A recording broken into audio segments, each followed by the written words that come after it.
Hi, I'm doing a two birds, one stone situation. I'm getting started on some research on one project and then figured I'd just share some of the upcoming work that I've got going on because tonight is a research night for me. First and foremost, the video that I'm hoping to accomplish tomorrow is about a foot. It's about somebody's leg that's buried up in Washington, New Hampshire. The other video, which is going to be a bigger one, it's going to be my next sort of big one, if you will. I've been doing more of these kind of like easy gets, but I'm starting to work on some information about a gentleman named, what is his name? Joseph Reed Whipple from New Boston. Mr. Whipple's whole deal is that he was a very wealthy hotel owner, hotelier, I believe is the proper word. And he operated out of Boston. He had several hotels. It's not super clear to me. I think he had like up to 4, but mostly 2 big ones. One of them is right there next to the, I forget the name, Commons, the Boston Commons, the big park there. One of them was right there. The building's still there. It's owned by Emerson College now.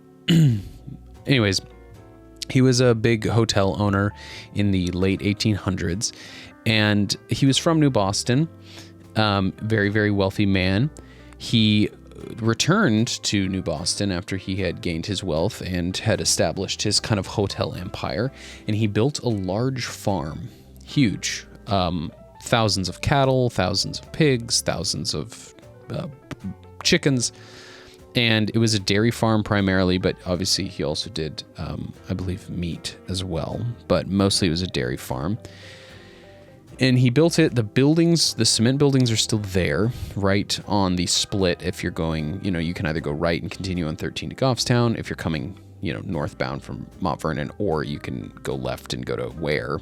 So right on that fork, you would see it. If you went left to Ware on the right side, you'll see this big stone building. It's still a farm. I believe they have horses there.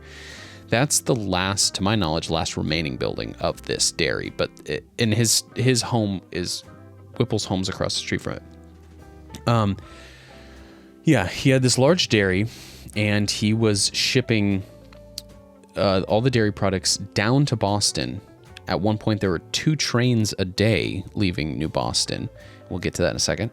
That were going down to Boston to deliver all the dairy and stuff from his to his hotel, and then they would take all the food scraps and everything and ship them back up to New Boston, and that would be kind of the slop for the pigs to eat. And there's a lot of kind of like whatever, stretching, recycling the food, whatever you might call that. In order to accomplish that, he needed a train. And so he was really influential in bringing the train from Goffstown down to New Boston, that New Boston to Goffstown line that essentially connected to Manchester and then went south to Boston itself. So he was really influential. He was really important. There was a very famous fire in New Boston in some year. I don't have the dates in front of me, but it burned half of the New Boston town there, the town square, town center. Burned one half of it on one side of the river. And which is interesting because you can get into the whole thing where like all the buildings on one side of the river are much older than the other side, and that was because of that fire. But when that happened, he donated a ton of money to rebuild houses to get people, fed and pushed through. And then I think he also went half on a lot of the rebuilding of the buildings, like the town hall and things. And then he also paid for the library that was inside of the county store at the time. And it was New Boston's first library. And back in the day, libraries weren't all free. But then when this wave of free libraries, like what we obviously you think of a library today as free, he wasn't the first to do that, but actually, fun fact, Peterborough had the first free library in the nation. But he started the free Whipple Library. In New Boston's library today, I believe, is still called the Whipple Library. In fact, let me just look that up because that's a fun.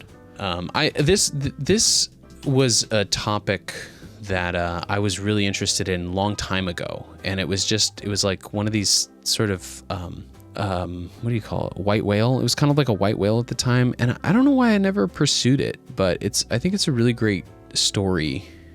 Let me find the library here. Yeah, it's still called the Whipple Free Library to this day. It is now next to New Boston Pizza and Molly's Tavern, but no longer in the county store, but it used to be in the county store, and it was Whipple Free Library. So he's a cool, interesting guy. There's also a lot of fun facts about a lot of people in town had cutlery from his Boston hotels, and the reason for that was because when they brought up all those slop troughs that I was talking about, all that leftover food, a lot of times there'd be a lot of silverware left over in it. So when you go to the New Boston Historical Society, which I highly recommend you checking out, because they have one of the best historical societies, in my opinion, in southern New Hampshire for a small town. Not even because of how well preserved it is, because it's really well, but the people there are fantastic. I have always had in previous years a really good relationship with the people who operate that, and they're just super friendly, and they're very, very enthusiastic about sharing New Boston's history, and they have one of the best websites. Part of the reason why I'm able to sit here and tell you all this is because they have so much of their history on their website, which you cannot say for most historical societies. I don't blame them. I get it. It's a lot. These are all volunteers. Everybody's doing God's work here, but New Boston has like tons and tons of pages of their history with photos and write-ups, and it's really cool. It's a really special thing, and I love them for that. What was I saying? Oh yeah, when you go to the New Boston Historical Society, you can see lots of utensils from the Whipple hotels. So where do I go from here? Well, there's holes in this story. One, I don't know enough about his Boston side of his operation. I know more about the New Boston side of his story. There is also a connection that I remember finding about the husband and wife who founded Hudson, really. Their name, Alvern. So Alvern is a combination of Albert Hill and Alfred and Virginia. So Alfred and Virginia Hills were huge in the creation of Hudson. That's why it's called Alvern High School, because it's the combination of their names. They have an incredible history that I remember at one point knowing. I could go back and watch a video I did on the Hill House. But fun thing about them, they were tourists they lived in New York City, and they were wealthy. And like a lot of wealthy people at the time from New York City, they vacationed in New Hampshire. You find that so much in New Hampshire history, that many nice old places, like an example, if you're familiar with Madame Cherie's Castle, she was a wealthy, she made wardrobes for theater in New York City. And so the Hills, Albert and Virginia, they were wealthy. They vacationed. They loved Hudson so much. They brought their friends out. They'd throw parties. They, were really, really influential in giving Hudson a name. Why am I talking about this? Oh yeah, I remember at some point in my research about the Hills, finding a connection to them and Whipple in Boston. And I don't remember what that connection is, but I just want to try to figure out what that connection was again, re-jog my memory, and see if that's something even worth including. There's so much already to talk about Mr. Whipple that I don't want to convolute anything, because I feel like in order to have the significance of the Hudson thing, you're going to have to explain a lot, but maybe it's something quick and interesting. So that's what I'm going to work on right now. I have to get in touch with the people who own the barn, the leftover barn. I reached out to somebody on the Facebook page for